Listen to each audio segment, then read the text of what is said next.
दोस्तों नमस्कार। आज ट्रैवल गुरु के इस नए एपिसोड में मैं आपको कुछ ज़रूरी और इम्पोर्टेंट बातें बताऊंगा। जैसा कि मैंने अपने पहले के वीडियो में बताया था कि 4 महत्वपूर्ण फैक्टर्स हैं जो रोड सेफ्टी को गवर्न करते हैं, कंट्रोल करते हैं। उसमें रोड एक फैक्टर है, व्हीकल एक फैक्टर है, आपका क्लाइमेट या वेदर एक फैक्टर है, उसके बाद में आपका ड्राइवर एक फैक्टर है।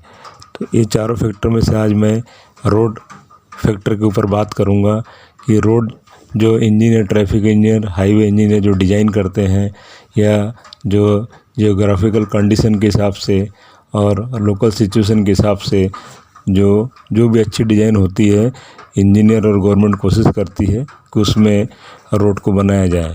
फिर भी कभी कभी रोड का कोई ऐसा फैक्टर है, रोड अगर कहीं पर पुरानी हो गई या कोई स्पेसिफिकेशन जो है जिसका थोड़ी सी चूक हो गई तो भी एक्सीडेंट होने का संभावना बनी रहती है।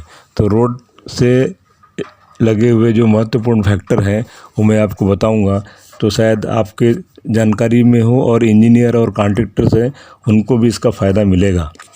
तो सबसे पहले मैं आपको बताता हूँ वर्टिकल अलाइनमेंट। वर्टिकल अलाइनमेंट जो है रोड का एक इम्पॉर्टेंट फैक्टर है। रोड डिज़ाइन का जो वर्टिकल कर्व है वो इससे जुड़ा हुआ है।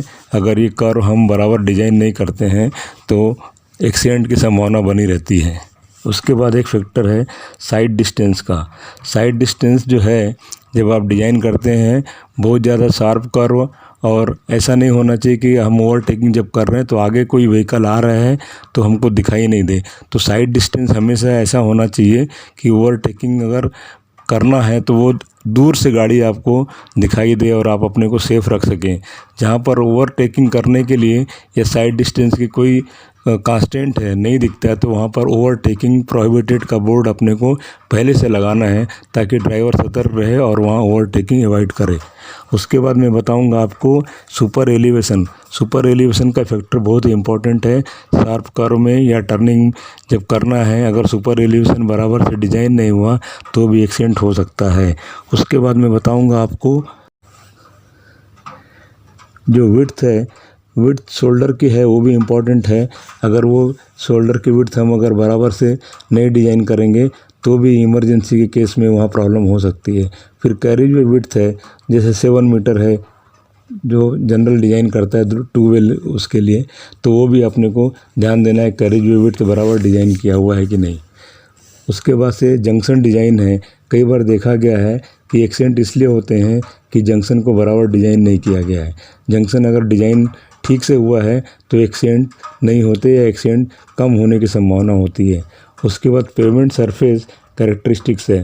पेवमेंट अगर ठीक से डिज़ाइन किया हुआ है तो टायर से पेवमेंट का जो सरफेस फ्रिक्शन है वो मेंटेन होता है।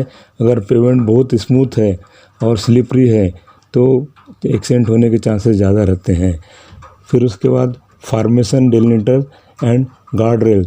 अगर कई जगह ऐसा देखा गया है कि डेलिनेटर्स नहीं है, गार्ड रेल नहीं है और एम्बैंकमेंट या थोड़ा ऊंचाई का लेवल है रोड का, तो वहाँ पर एक्सीडेंट होने के चांसेस रहते हैं। तो डेलिनेटर्स और गार्ड रेल अगर अच्छे से लगाया गया तो वो ड्राइवर को गाइड करते हैं और ड्राइवर सुरक्षित वहाँ से निकल सकता है या ड्राइव कर लेता है। फिर नैरो ब्रिजेस वगैरह हैं, कलवर्ट्स है, वहाँ भी बहुत ही सेफली और सिंसियरली डिज़ाइन करने की ज़रूरत होती है।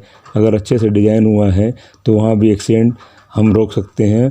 और जगह जगह हमको साइनेजेस और साइन बोर्ड लगाना चाहिए। जहाँ पर कोई लिमिटेशन है, जियोमेट्रिक डिज़ाइन की लिमिटेशन है, वहाँ भी साइनेजेस लगाना चाहिए।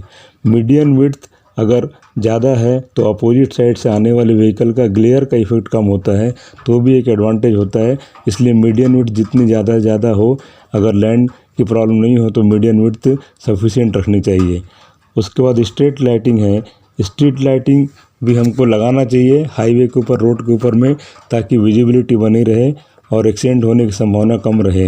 ऐसा देखा गया पुराने एक स्टडी में, लंदन में एक स्टडी की गई थी कि जहाँ जहाँ स्ट्रीट लाइटिंग थी वहाँ पर एक्सीडेंट का रेशियो कम रहा, एक्सीडेंट कम हुए। तो दोस्तों आज के वीडियो में इतना ही।